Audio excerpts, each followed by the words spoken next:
پہننا جائز ہے؟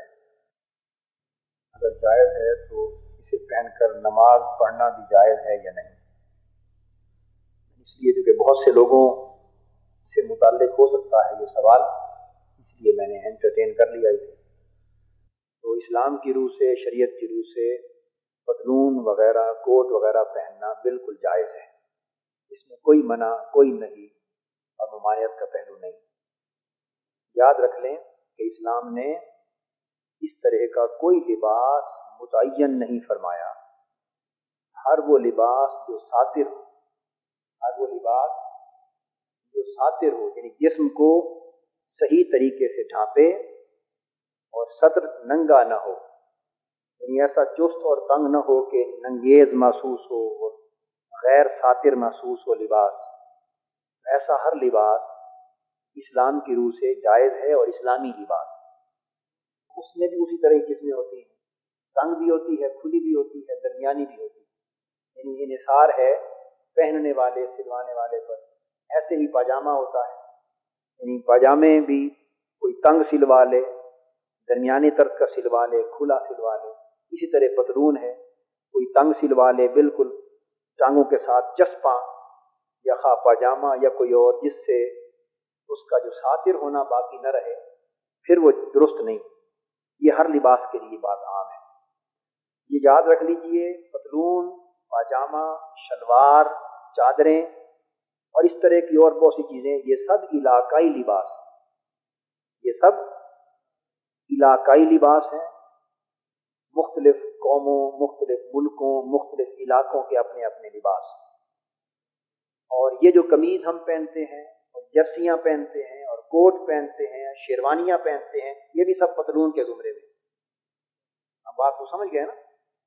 یعنی حضور علیہ السلام نے نہ کوٹ پہنا، نہ ویسٹ کوٹ، یہ واسکٹ پہنی، نہ جرسیاں پہنی، نہ سویٹریں پہنی، نہ اس طرح کے اور دیگر لباس پہنے۔ حضور علیہ السلام کا لباس بھی عرب ملک کے مزاج اور رسم و رواج کے مطابق حضور کا لباس مبارک، وہ لمبا قمیض اور نیچے تہ بند۔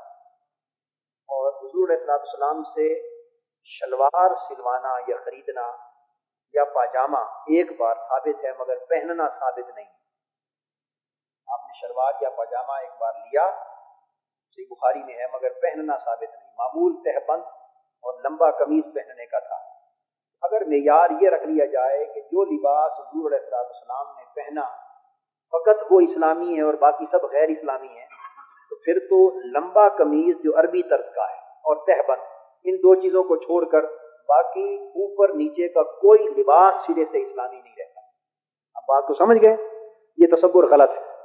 سو وہ لباس جو حضور علیہ السلام نے پہنا، کوئی شخص وہ پہنتا ہے تو اس کو اضافی ثواب ہے کہ وہ حضور علیہ السلام کی عادت مبارک اور لباس مبارک کی بھی اور مطابقت میں پہن رہا ہے۔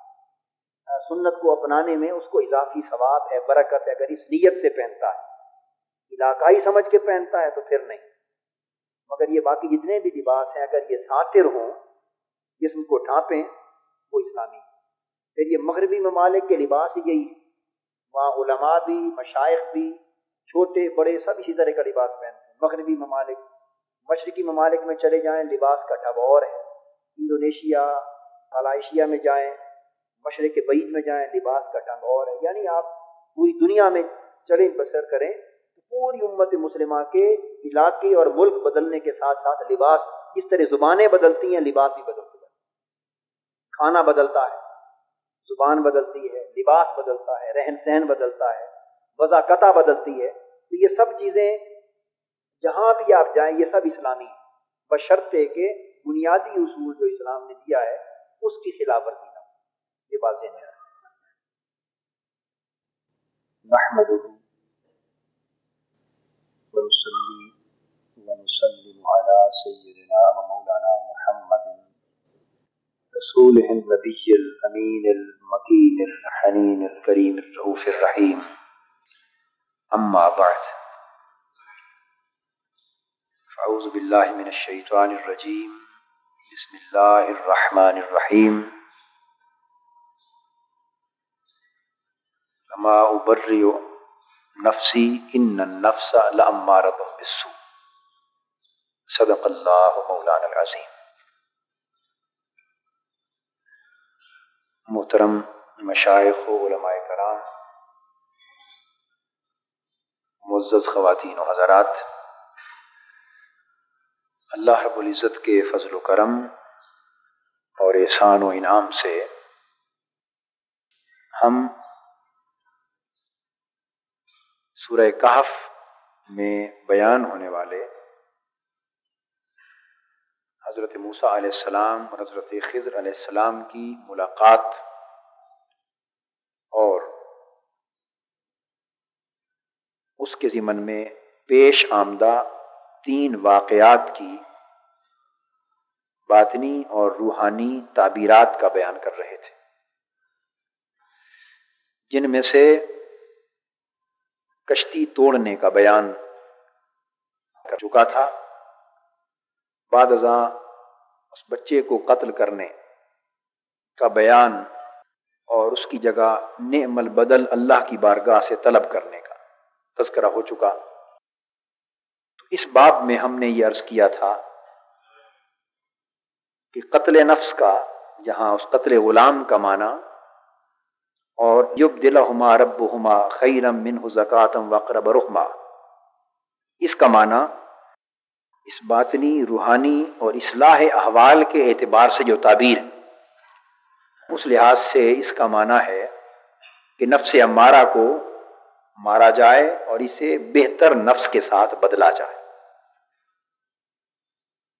اس موضوع کو ہم نے شروع کیا تو پچھلے جمعۃ المبارک پر چونکہ گفتگو ایک اور موضوع پر ہو گئی تھی، سو آج اسی تسلسل میں ہم آگے انشاءاللہ تعالی نفس امارہ کی پہچان سے اپنی گفتگو کا آغاز کر رہے ہیں کہ نفس کی پہچان کس طرح کی جائے کہ وہ پہچان اللہ تعالی کی پہچان اور معرفت کا باعث ہو سکے۔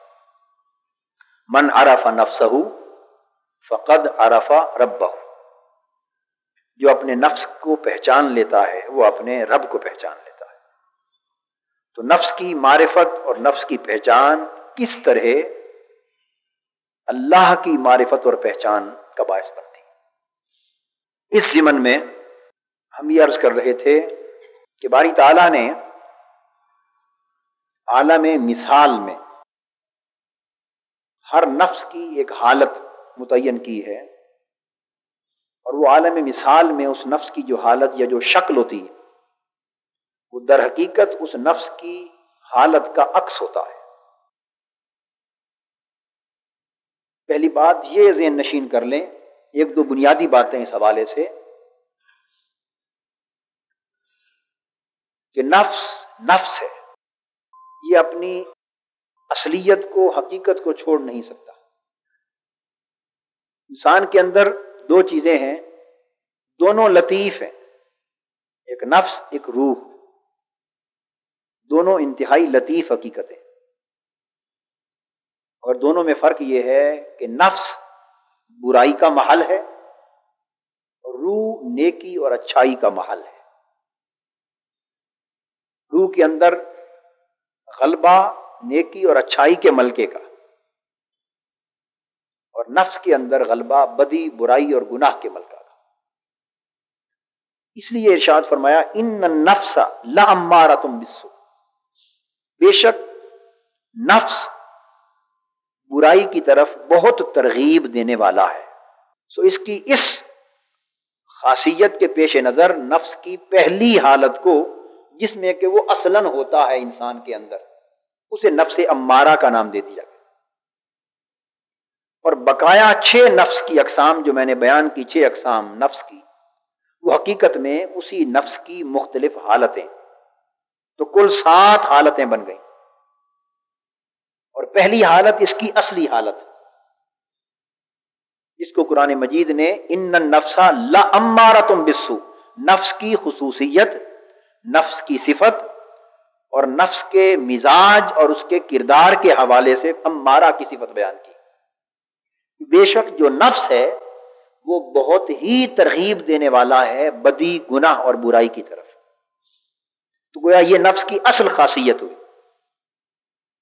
اس کی اصل خاصیت کی وجہ سے اس ابتدائی اور اصلی حالت کو نفس امارہ کا نام دیا. پھر اگلی حالت کو نفس لوامہ کہا، پھر اس سے اگلی حالت کو نفس ملہمہ کہا، اس سے اگلی حالت کو نفس مطمئنہ کہا گیا، پھر آگے نفس راضیہ، پھر نفس مردیہ، اور پھر نفس صافیہ اور نفس کاملہ. یہ اسی نفس کی مختلف حالتیں. تو میں جو عرض کرنا چاہتا تھا وہ یہ کہ نفس نہیں بدل جاتا، نفس کی حالت بدل جاتی. نفس کی حالت بدل جاتی ہے جو پہلے سے بہتر ہوتی، طہارت میں، پاکیزگی میں اور دیگر خصائص. مگر یہ باز نشین فرما لیں کہ اس کی اصل خاصیت چونکہ اماریت الی السوء ہے، یہ اماریت بالسوء ہے، برائی کی طرف ترغیب دینا ہے اصلاً اس کی خاصیت. سو یہ کلیتاً ختم نہیں ہوتی، اس کا اثر کسی نہ کسی شکل میں باقی رہتا ہے. نفس کی ہر حالت میں باقی رہتا، اثر باقی رہتا. مگر جوں جوں حالتیں بدلتی چلی جاتی ہیں تو نئی حالت کے غالب آ جانے سے پچھلی حالت مغلوب ہو جاتی، اور جب وہ مغلوب ہو جاتی ہے اس کے اثرات دب جاتے، کل عدم ہو جاتے. مگر یہ نہیں کہ کلیتاً ختم ہو جاتے. یہی وجہ ہے کہ انبیاء علیہ السلام، صحابہ کرام، اولیاء کرام، کتب غوث کے درجے کے بڑے بڑے اکابر اسلاف اور اولیاء، وہ بھی اللہ جل مجدہ کی بارگاہ میں نفس سے پناہ مانگتے رہے. فتنہ نفس سے، غفلت نفس سے، آفات نفس سے پناہ مانگتے رہے. اس لیے کہ انہیں معلوم ہے کہ نفس بنیادی طور پر یہ خاصیت رکھتا ہے جس کو قرآن نے اماریت کے ساتھ تعبیر کیا. سو وہ پناہ مانگتے رہے. مگر ہوتا یہ ہے کہ جب اللہ کا بندہ بہتر حالت نفس کو پا لیتا ہے، پھر اس سے بہتر حالت کو پا لیتا ہے، پھر اس سے بہتر حالت کو پا لیتا ہے، تو اس کی پچھلی حالت مغلوب تر ہوتی چلی جاتی ہے اور نئی حالت کے اچھے اثرات غالب تر ہوتے چلے جاتے ہیں. جب وہ ذکر حق سے، مجاہدے سے، کثرت عبادت سے، کثرت اطاعت سے، تزکیہ نفس سے، تصفیہ قلب اور باطن سے وہ اپنے درجات اس کے بلند ہوتے ہیں، تو اسی طرح نفس کی بھی تہذیب ہوتی چلی جاتی، یعنی نفس مہذب ہوتا چلا جاتا، اس کا میل کچیل، اس کی خرابیاں دھلتی چلی جاتی، تہذیب ہو جاتی ہے، تزکیہ ہو جاتا ہے، مزکہ ہو جاتا. مگر بہتر سے بہتر حالت پر بھی پہنچ کر ہے چونکہ نفس، اس لیے امکان سے خالی نہیں ہوتا کہ وہ اپنی اصل کی طرف لوٹے. یہی وجہ ہے کہ اولیاء کرام جو مادر زاد ولی پیدا ہوئے، یہ بات قابل توجہ ہے، جو مادر زاد ولی پیدا ہوئے وہ مادر زاد ولی ہو کر بھی مجاہدات کرتے رہے اور تزکیہ نفس کے عمل سے غافل نہیں ہوئے. آپ نے غور فرمایا؟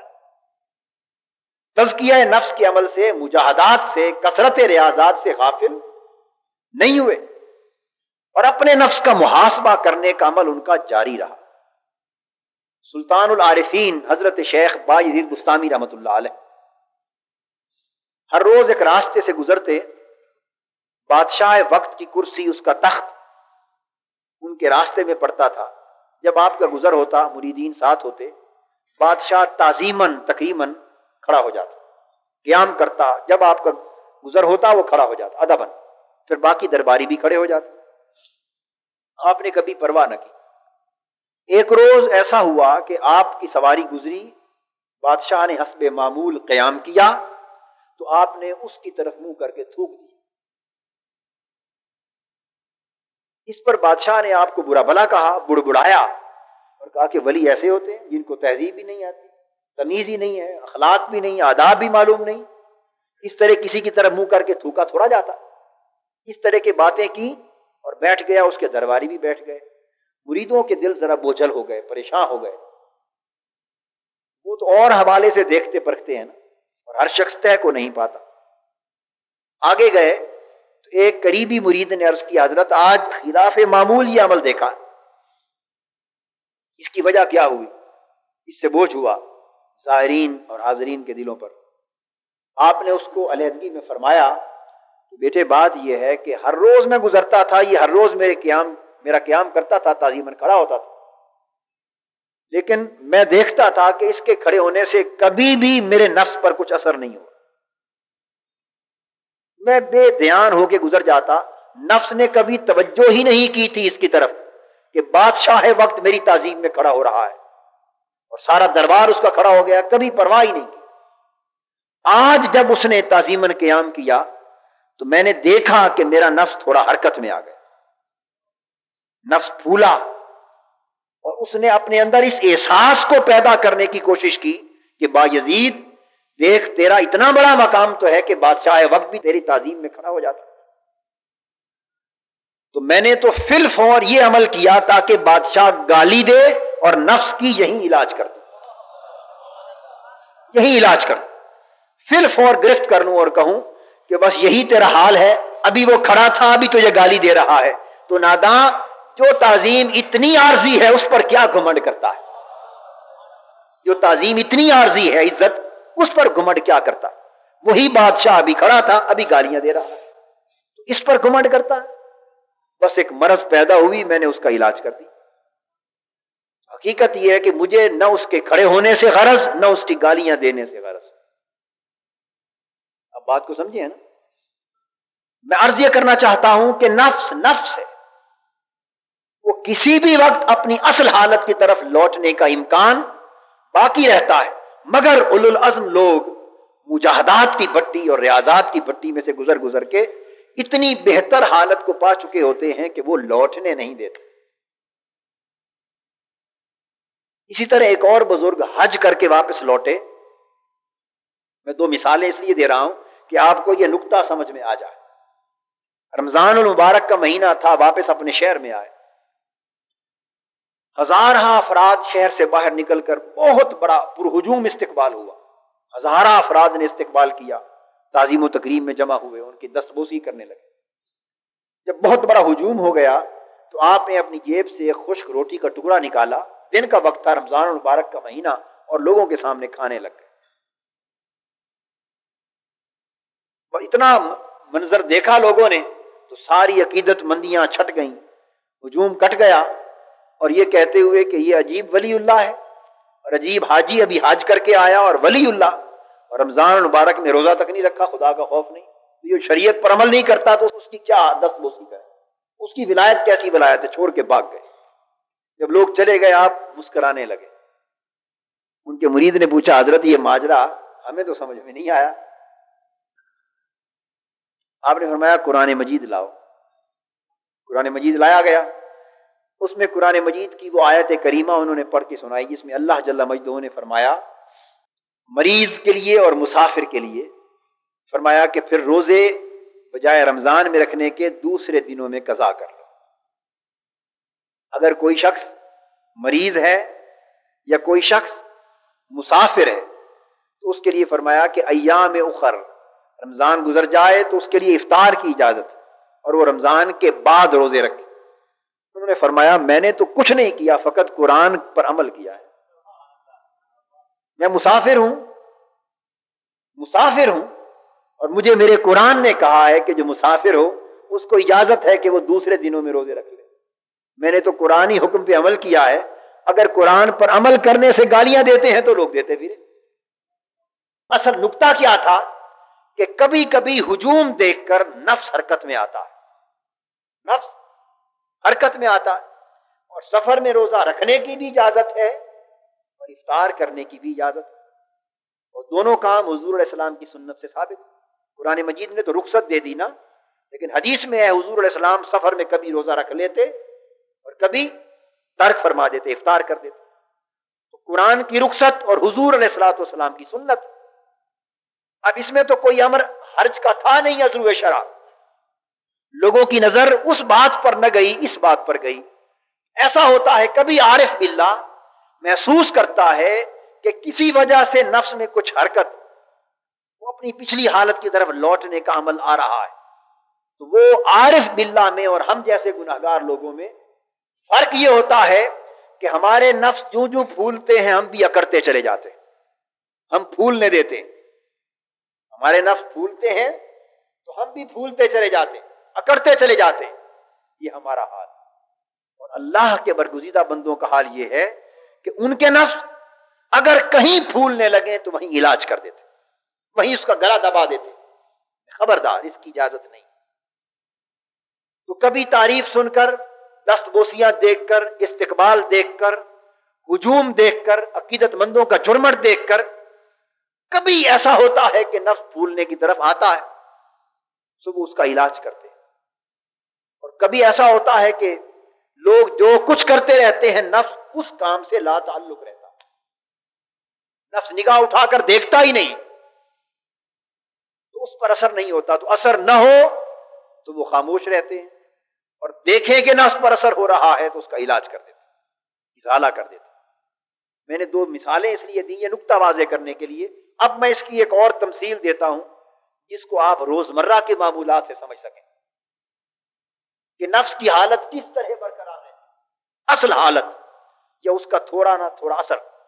آپ لیمو کا پودا ہو، بڑا درخت ہو، اس میں نارنگی کا اس قسم کی کلم لگا دیں، جو وقت گزرے گا وہ کلیاں پھوٹیں گی، موسم آئے گا تو وہ کلم پھلے گی، اس پہ نارنگی کا پودا آئے گا، مگر لیمو کی ترشی اس میں آ جائے گی۔ اور نارنگی کا درخت ہو، اس میں لیمو کی کلم لگا دیں تو لیمو کا پھل آئے گا، مگر اس کی اصل ترشی برقرار نہیں رہے گی، کچھ مٹھاس آ جائے گی، کیونکہ اصل درخت نارنگی کا تھا، اصل خاصیت اس کی تھی مٹھاس، اور لیمو کی خاصیت تھی کھٹاس۔ تو یہ رہا تو کھٹا، پر اتنا کھٹا نہ رہا اگر الگ اگتا تو جتنا کھٹا ہو۔ تو جس اصل درخت پر لگ رہا ہے اس کی مٹھاس آ گئی، اور ادھر نارنگی جس درخت پر لگ رہی ہے اس کی ترشی آ گئی۔ بالکل نفس اپنی اصل حالت امارہ پر ہوتا ہے۔ جب انسان اس کا تزکیہ کرتا ہے، مجاہدہ کرتا ہے، تو حالتیں بدلتی چلی جاتی، مگر یہ ساری حالتوں کے پھل لگے چکے نفس کی حالت پر ہیں۔ نفس کے درخت پر لگے سو لوامہ ہو جائے، ملہمہ ہو جائے، مطمئنہ ہو جائے، راضیہ ہو جائے، مردیہ ہو جائے، کاملہ ہو جائے، مگر درخت چونکہ نفس کا تھا اور اس کی اصل خاصیت اماریت کی تھی، سو جو پھل بھی لگے گا، خواہ لوامیت کا پھل لگے، خواہ ملہمیت کا پھل لگے، خواہ مطمئنیت کا پھل لگے، خواہ راضیت کا پھل لگے، خواہ مرضیت کا پھل لگے، خواہ کاملیت کا پھل لگے، مگر وہ اماریت کی جو کھٹاس ہے وہ تھوڑی زیادہ چلتی رہے گی۔ حالت جتنی بہتر ہو جائے گی وہ زیادہ غالب تر ہوتی چلی جائے گی، محسوس بھی نہیں ہوگا، مٹھاس کا غلبہ ہو جائے گا، مگر کبھی کبھی معمولی سا ذائقہ تلخی کا معلوم۔ بس دوستو، کام بندہ مومن کا یہ ہے کہ وہ اس کھٹاس کے تھوڑے سے ذائقے سے بے نیاز ہو، دھیان کیے رکھنا، محاسبہ کیے رکھنا، توجہ قائم رکھنا کہ کبھی مٹھاس محسوس ہونے لگے تو اس کا علاج کر لیا جائے۔ یہی کام ہے نفس کے تزکیہ۔ میں یہ عرض کر رہا تھا کہ اب نفس کی پہچان کس طرح ہوتی ہے۔ گزارش یہ ہے کہ ہر نفس اپنی حالت کے اعتبار سے عالم مثال میں ایک شکل رکھتا ہے۔ سالکین کو، اللہ کی راہ کے طالبوں کو، اس راہ کے مسافر ہوں جنہیں فکر ہو کہ نفس کو صاف کیا، پاک کیا جائے، ان کو باری تعالیٰ اپنے شیخ، اپنے پیر کامل، اپنے مرشد، اپنے مربی، ان کی تربیت میں، ان کی رہنمائی میں، اپنے مجاہدات اور طاعات کی برکت میں اللہ تعالیٰ بصورت خواب ان پر ان کے نفس کی حالتوں کو منکشف کرواتا ہے، اور ہمیں پتہ نہیں چلتا۔ ہمیں نفس امارہ کی خاصیت حرص اور لالچ،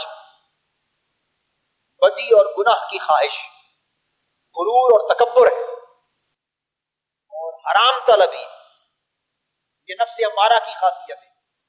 دنیا کا حرص اور لالچ، غرور اور تکبر، دوسروں کے لیے اناد اور بغض اور کینہ اور غصہ، یہ جو خاصیتیں ہیں، دنیا کی محبت، اس طرح کی چیزیں، یہ نفس امارہ کی خاصیت ہے۔ میں پہچان کا طریقہ بتا رہا ہوں۔ ہر شخص کا نفس امارہ بالعموم ان خاصیتوں کے ساتھ متصف ہوتا ہے، کیونکہ یہ نفس امارہ کی خاصیت ہے۔ دوستو پھر ہر شخص کے اندر اس کے نفس امارہ کی مختلف خاصیتوں میں سے کوئی نہ کوئی خاصیت غالب ہوتی ہے۔ ہر شخص ڈوب کر اسے سنے، غرق ہو کر توجہ کے ساتھ اسے سمجھے اور پھر اپنے اوپر اس کو اپلائی کرے، تنہائی میں جا کر غور و خوض کرے اور اپنے نفس کی پہچان کی کوشش کرے۔ انشاءاللہ آسانی ہو جائے گی، انشاءاللہ آسان ہو جائے گا نفس کو پہچان لینا۔ میں یہ عرض کر رہا تھا، ہر شخص کا جو شعور ہے، اللہ تبارک و تعالی نے ہر شعور کو 3 خاصیتیں عطا کی، ہر ایک کے اندر ارادہ، ادراک اور جذب۔ ہر ایک شخص کے اندر جو اس کی شعوری حالت ہے، اس کا جو کانشیس مائنڈ ہے، اس کے اندر جذبہ بھی ہوتا ہے۔ جذبے کے باعث وہ یا تو کسی سے محبت کرتا ہے یا کسی سے نفرت کرتا ہے۔ آپ میں سے کوئی شخص ایسا ہے جو ہاتھ کھڑا کر کے کہہ دے کہ مجھے تو نہ کسی شے سے محبت ہوتی ہے نہ نفرت ہوتی ہے؟ کوئی شخص ہے جو اس سے مستثنا ہوتی ہے؟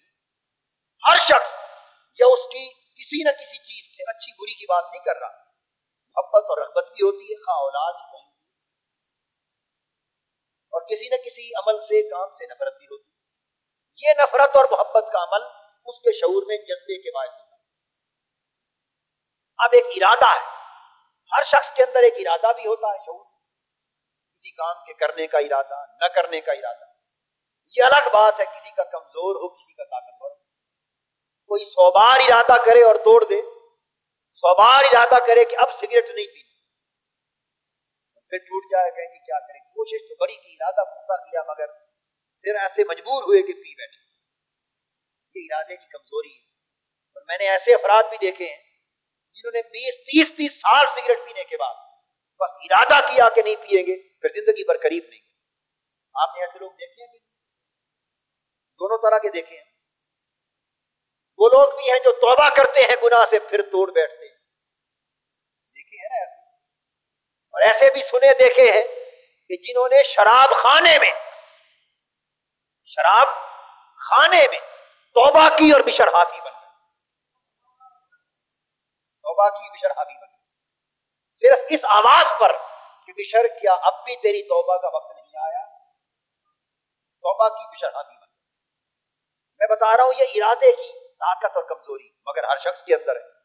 اور تیسرا ادراک، جاننا، اس سے علم جنم لیتا۔ ہر شخص کے اندر جاننے کی خوبی اور چاہت ہے یا نہیں؟ آپ میں سے ہر شخص جاننا چاہتا ہے یا نہیں؟ کوئی تھوڑا کوئی زیادہ۔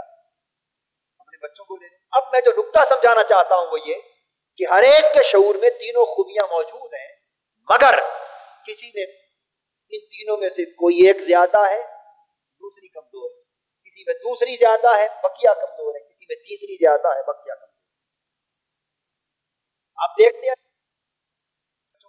اب میں جو نقطہ سمجھانا چاہتا ہوں وہ یہ کہ ہر ایک کے شعور میں تینوں خوبیاں موجود ہیں، مگر کسی میں ان تینوں میں سے کوئی ایک زیادہ ہے، دوسری کمزور ہے، کسی میں دوسری زیادہ ہے، بقیہ کمزور ہے، کسی میں تیسری زیادہ ہے، بقیہ کمزور ہے۔ آپ دیکھتے ہیں بعض لوگ محبت اور نفرت میں بڑے تیز ہوتے ہیں، آگے ہوتے ہیں، مگر ارادے میں کمزور ہوتے ہیں۔ آپ دیکھتے ہیں کچھ لوگ ارادے میں بڑے مضبوط ہوتے ہیں مگر سنگ دل ہوتے ہیں، نہ کسی سے ٹوٹ کر محبت کرتے ہیں اور نہ کسی سے بے پناہ نفرت کرتے ہیں، بس بین بین چلتے ہیں، تھوڑا تھوڑا ہوتا ہے دوسرا۔ آپ دیکھیں گے کچھ لوگوں میں ادراک کا پہلو اتنا غالب ہوتا ہے، چھوٹے بچوں میں بعض بچے ایسے، آپ ان کو کوئی چیز دیں تو فوراً 5 منٹ کے اندر وہ اس کو توڑ پھوڑ کے اس کی مشینیں ہر چیز کھول کے دیکھنا چاہیں گے اس کے اندر کیا ہے۔ یہ کیوروسٹی ہے، ادراک کا عنصر غالب ہے، تجسس کا۔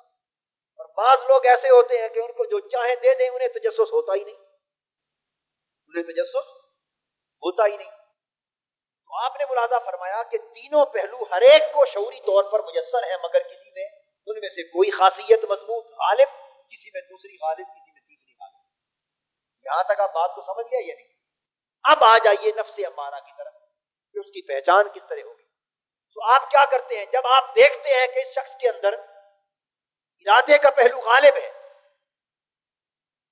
جس کے اندر ارادے کا پہلو غالب ہوگا، وہ اس کی بنیاد پر اگر کوئی اس کا مربی، اس کے والدین، اس کے اساتذہ، تربیت کرنے والے بابصیرت لوگ ہوں، اہل بصیرت، تو جو یہ پہچان لے کہ اس کے اندر ارادہ بڑا مضبوط ہے، وہ اس کا بہتر مستقبل بنا سکتے ہیں۔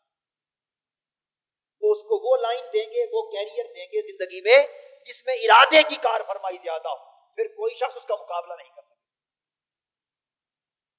اگر کسی کو پہچان لیا جائے کہ اس میں ادراک کا پہلو زیادہ ہے، جاننے کا، تجسس کا مادہ بڑا غالب ہے، اسے علم پر ٹیکنیکل لائن میں جس جس فیلڈ میں اس کا ذوق ہو اگر ڈال دیں تو وہ بڑا غالب آ جائے گا، بجائے اس کے کہ آپ اس کو فوجی بنانا چاہیں۔ اس کے اندر علمی تجسس ہے، ارادہ کمزور ہے۔ فوجی بننے کے لیے علمی تجسس کم، ارادہ مضبوط ہونا زیادہ درکار ہے۔ جس شخص کو آپ دیکھیں کہ اس کے اندر محبت و نفرت، جذبے کا پہلو زیادہ غالب ہے، اس کے لیے اس طرح کا معاملہ اور آسان ہو سکتا ہے۔ جس طرح انسان اپنے شعور کی حالت کو پہچان کر اپنا مستقبل اور اپنا بہتر کیریئر منتخب کر سکتا ہے، اسی طرح اگر نفس کی حالت کی پہچان ہو جائے تو خود اپنا علاج تجویز کر سکتا ہے، یا اس کا شیخ تجویز کر دیتا ہے خود اگر سوچ بوجھ نہ ہو۔ علاج اس لیے نہیں ہو پاتا کہ ہماری تشخیص درست نہیں، تو نفس امارہ میں بہت سے پہلو تھے، تو ضروری نہیں کہ ہر ایک شخص کے اندر دنیا کی محبت کا حرص و لالچ ہی ہو۔ نفس امارہ رکھنے والے 10 آدمی کھڑے ہیں، ہر ایک کا نفس نفس امارہ کی حالت میں، تو میں نے خاصیتیں تو گنوا دی، مگر ضروری نہیں کہ ہر شخص ایک ہی خاصیت کا غلبہ رکھے۔ حرص اور لالچ دنیا کا ممکن ہے 10 کے 10 آدمیوں میں ہو، مگر کسی میں کم ہو، کسی میں زیادہ۔ ایک میں ممکن ہے تکبر زیادہ ہو، دوسرے میں حرص اور لالچ زیادہ ہو، تیسرے میں اناد، بغض اور کینہ لوگوں کے ساتھ زیادہ ہو، چوتھے میں بے حمیتی، بے غیرتی زیادہ ہو، پانچویں میں حرام طلبی اور حرام خوری کا مادہ زیادہ ہو۔ تو آپ اگر 5-10 آدمی دیکھ لیں، نفس ہر ایک کا اماریت نصفوں کے حال میں، مگر ہر ایک کے اندر کوئی ایک خاصیت غالب ہے، دوسرے میں دوسری غالب ہے، تیسرے میں تیسری غالب، چوتھے میں چوتھی غالب۔ صورتحال یہ ہے کہ جب علاج کسی کویک سے کرایا جاتا ہے، یہاں ضمناً شیخ کامل کی ضرورت کیوں ہے، اور راہ روحانیت میں، راہ تقویٰ میں، راہ مجاہدہ میں، اور اللہ کے وصال اور اس کی معرفت کی راہ میں جو چلنے والے ہیں، ان کے لیے شیخ کی، مربی کی ضرورت کیوں ہوتی ہے؟ ضمناً یہ نقطہ بھی اسی میں کھل جائے گا، یہ نقطہ بھی اسی میں کھل جائے گا۔ اب نفس کے اندر بہت سی ایسی خاصیتیں، یہ جاننا کہ اس کے اندر کون سی خاصیت نفس امارہ میں غالب ہے، اس کی تشخیص کرنا، اور پھر اس کی تشخیص کر کے اس کا علاج کرنا، اس لیے کہ علامات یکساں ہوتی، اکثر و بیشتر علتیں جدا جدا ہوتی۔ اگر آپ کو درد سر ہے، 4-5 آدمی اکٹھے بیٹھے ہیں، سب کو درد سر ہے، کیا ضروری ہے کہ سب کو ایک ہی وجہ سے ہو؟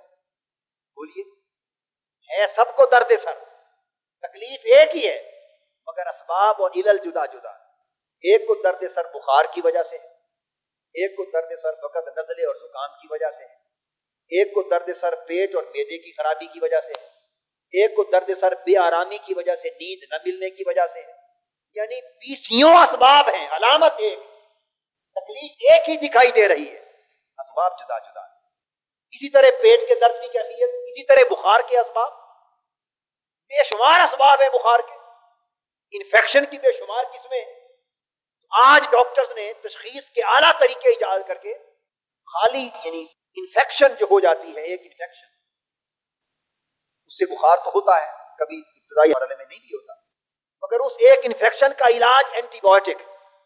میں آپ کو ایک اور مثال اس سے آگے دینا چاہتا ہوں، یہ مسلمہ بات ہے، انفیکشن ہو تو اینٹی بایوٹکس دیں گے، انفیکشن کنٹرول ہو جائے گی، اور وہ کنٹرول ہو جائے گی تو اس کے جو علامات ہیں وہ بھی ختم ہو جائے گی، سمپٹمز۔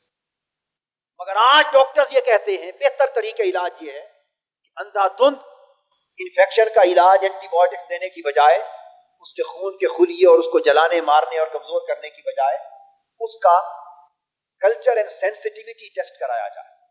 ایک ٹیسٹ ہوتا ہے جس میں اس کی کلچر اینڈ سینسٹیوٹی ٹیسٹ، اس میں 2-3 روز کے رزلٹ کے بعد ایک ٹیسٹ کا ایک رزلٹ آتا ہے جس میں بہت ساری دوائیوں کو اس کی انفیکشن پر اثر انداز کر کے اس کے رزلٹ اور نتائج لیے جاتے ہیں کہ کون سی فیملی کی اینٹی بایوٹک نے کس کے جراثیموں کو زیادہ مارا، کس سے کم مرے ہیں، کس سے اس سے کم تر مرے، کس سے اس سے کم تر مرے، کس کا نتیجہ 0 ہے، کس کا نتیجہ 10 ہے.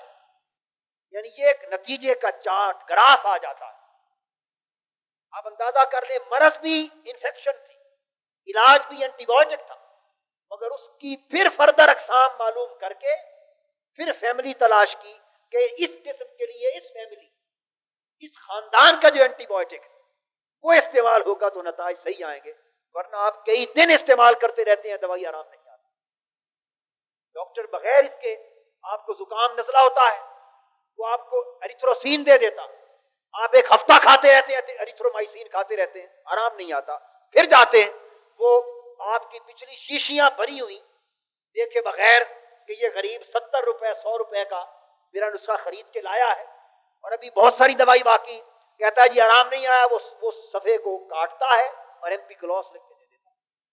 اب جائیں آپ، وہ بچا دوائی تو آپ کی بچی 100 روپے کا اگلا نسخہ استعمال کریں. پھر آپ جاتے ہیں، اس سے بھی آرام نہیں آیا، وہ بڑے آرام سے اس کو کاٹتا ہے، کیفلیکس لکھ کے دے دیتا ہے، یہ استعمال کر لیں. ڈاکٹر کو اس سے کوئی غرض نہیں کہ یہ غریب 100 روپے کے نسخے روزانہ کہاں سے لائے گا، اور جو اس کے اندر ڈھیر لگتا جا رہا ہے بچی ہوئی دوائیوں کو، اس کا کیا بنے گا. وہ اپنا ٹرائل اور ایرر میتھڈ پر، اقدام خطا و ثواب، تیر تکا میتھڈ کہتے ہیں اس کو. کیا؟ تیر تکا میتھڈ. وہ لگا رہا ہے تیر تکا، جس سے کنٹرول ہو گئی انفیکشن آرام آ جائے گا، شاباش ڈاکٹر کو مل جائے گی، اثر اس دوائی کا ہوگا. میں نے آپ کو یہ مثال اس لیے دی کہ یہ فرق ہے ایک کامل مرشد اور ناقص مرشد. انسان جب اپنے حال کو دیکھتا ہے اور سمجھتا ہے کہ بھئی درد سر ہی تو ہے، پیٹ کی تکلیف ہی تو ہے، فلاں مسئلہ ہی تو ہے، ہزاروں دوائیاں ہیں جو چاہوں استعمال کر لوں، تو جب کویک یا غیر تعلیم یافتہ آدمی، بغیر ہنر کے آدمی علاج کرتا ہے تو وہ اپنی ہلاکت کو دعوت دیتا ہے. پھر وہ ایک ڈاکٹر کے پاس جاتا ہے جو جنرل پریکٹیشنر ہے، اسپیشلسٹ نہیں ہے، وہ عام تجربے کی روشنی میں کرتا ہے، اس کے پاس تخصص نہیں ہے، وہ بھی تجربات کی بنیاد پہ استعمال کراتا چلا جاتا ہے دوائی، بالآخر آرام آ جائے گا. تو وقت بہت زیادہ لگا نا، بہت زیادہ وقت لگا، خرچہ بھی زیادہ ہوا، تکلیف بھی بڑی، کمزوری بھی بڑی. اور اگر پہلے دن کسی کامل کے پاس چلے جاتے، پہلے دن کسی کامل کے پاس چلے جاتے، اسپیشلسٹ کے پاس چلے جاتے، اور وہ آپ کی تشخیص کرنے پہ وقت لگا لیتا، خرچ نہ ہوتا، تشخیص صحیح ہو جاتی تو خدا کی قسم وہ نسخہ دیتا، پہلے نسخے سے آرام شروع ہو جاتا. بالکل اسی طرح تو انسان جب روحانی امراض میں مبتلا ہو جاتا ہے، نفسانی امراض میں مبتلا ہو جاتا ہے، تو ہمارے جیسے عام لوگوں کو، کوتاہ بینوں کو خبر ہی نہیں ہوتی کہ اس کے نفس کی حالت کیا ہے، اماریت میں ہے، لوامیت میں ہے، پتہ ہی نہیں. اور خبر ہو جائے تو یہ معلوم نہیں کہ کون سی مرض کا غلبہ ہے. پتہ چل جائے کہ مرض کون سی غالب ہے تو علاج معلوم نہیں.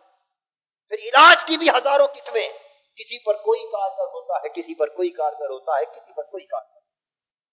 تو دوستو، نفس کی پہچان یہ ہے کہ انسان اپنی حالت کو پہچانے، اور وہ عالم مثال کے ذریعے معلوم ہوتی. مجھے ایک مرتبہ اس مسئلے پر گفتگو کرتے ہوئے میرے والد گرامی قبلہ رحمت اللہ تعالی علیہ، انہوں نے ایک واقعہ بتایا. مجھے فرمانے لگے کہ کس طرح پہچان ہوتی. انہوں نے مجھے فرمایا کہ ایک شخص تھا، وہ ان سے ملا، اس نے آ کے یہی بات کی کہ ڈاکٹر صاحب مجھے کوئی ایسا طریق بتائیں کہ میں اپنے نفس کی حالت کو پہچانوں. والد صاحب قبلہ رحمۃ اللہ علیہ فرماتے ہیں کہ میں نے اس کو ایک وظیفہ بتایا، اتنے دن کرو، اگر اللہ پاک کو منظور ہوگا تو تمہارے نفس کی حالت کیا ہے تمہارے اوپر منکشف کر. اس شخص نے اتنے دن کیا، اور ایک روز بھاگا بھاگا میرے پاس آیا، اس نے کہا کہ مجھے معلوم ہوگی کہ اپنے نفس کی حالت۔ میں نے کہا کیسے؟ اس نے کہا میں وہ وظیفہ کرتا رہا، یہ بھی ٹیسٹ ہوتے ہیں جس طرح لیبارٹری ٹیسٹ نہیں ہوتے، یہ تکلیف آپ کے سینے میں ہے لیکن ڈاکٹر خون لے کر لیبارٹری میں بھیج دیتا ہے ٹیسٹ کے لیے۔ آپ کہتے ہیں بھئی بات تکلیف تو میرے سینے میں ہے اور خون سے کیا غرض ہے؟ یہ آپ کا مسئلہ نہیں، آپ ان گورکھ دھندوں میں نہ پڑیں، یہ ڈاکٹر کا کام ہے۔ وہ تشخیص کس طرح کرتا ہے یہ اس کا کام۔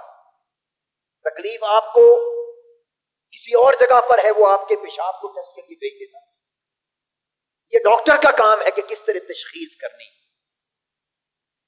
اسی طرح روحانی امراض کے جو معالج ہوتے ہیں ان کے پاس بھی تشخیص کے مختلف ٹیسٹ ہوتے ہیں، مختلف نسخے ہوتے ہیں، ان ٹیسٹوں کے ذریعے وہ تشخیص کرتے ہیں کہ اس نفس کی حالت کیا۔ اس نے کہا میں وہ وظیفہ کرتا رہا تو رات میں نے یہ دیکھا، اسی طلب میں ہر رات دعا کر کے سوتا کہ باری تعالیٰ مجھ پر میرے نفس کی حالت منکشف کر۔ اس نے کہا میں نے رات خواب میں دیکھا کہ میں ایک جنگل میں کھڑا ہوں اور ایک ندی بہ رہی ہے، اس ندی کے ایک کنارے میں ہوں اور دوسرے کنارے پر ایک گدھا کھڑا ہے۔ وہ گدھا زور زور سے چیخ رہا ہے، پاؤں اٹھاتا ہے پھر چل نہیں سکتا، شور مچا رہا ہے۔ میں یہ سمجھ گیا کہ یہ ندی کے پار جانا چاہتا ہے مگر اس کی ہمت نہیں پڑ رہی۔ تو میں نے کہا چلو بھائی میں اس کو ندی کراس کروا دوں۔ تو میں نے اس کے کان کو زور سے پکڑ لیا اور زور سے کھینچا تاکہ دھکا دے کے اس کو پار کرا دوں۔ تو اس کے کان کو پکڑ کر جو زور سے کھینچا، گہری نیند کا عالم تھا، خواب دیکھ رہا تھا، تو کھینچا زور سے، اس سے میری آنکھ کھل گئی تو میرا اپنا کان میرے ہاتھ میں، اور والد صاحب کہتے ہیں کہ اس نے بتایا کہ یہ جس دن میں وظیفہ کر رہا تھا اس دن دوپہر کو ایک مجذوب ملا، اس دن دوپہر کو ایک مجذوب ملا۔ یہ جو پاگل کچھ دیوانے لوگ ہوتے ہیں اکثر تو پاگل ہی ہوتے ہیں، مجذوب بہت کم ہوتے ہیں۔ تم ایک مجذوب ملا، میں اس کے قریب سے گزرا، اس نے مجھے کہا گدھے کدھر جا رہے ہو؟ اس نے کہا بات آئی گئی ہوگی، میں تصور بھی نہیں کر سکا کہ اس کا اشارہ کیا ہے۔ میں نے کہا گالیاں دیتے ہیں مجذوب، یوں ہی پھکڑ تولتے ہیں، تو مجھے گدھا کہہ دیا۔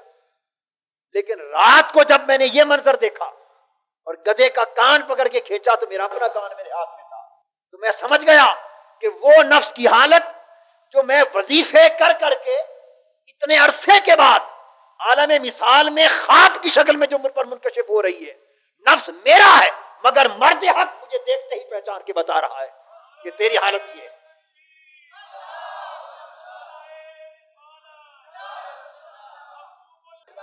آج کی گفتگو اتنی بات پہ ختم کرتا ہوں کہ پہچان کا ایک طریقہ ہے کہ عالم مثال کے ذریعے معلوم ہوتا ہے، اور موضوع انشاءاللہ دلچسپ اور اہم ہے، آگے چلے گا انشاءاللہ۔ وما علینا الا البلاغ۔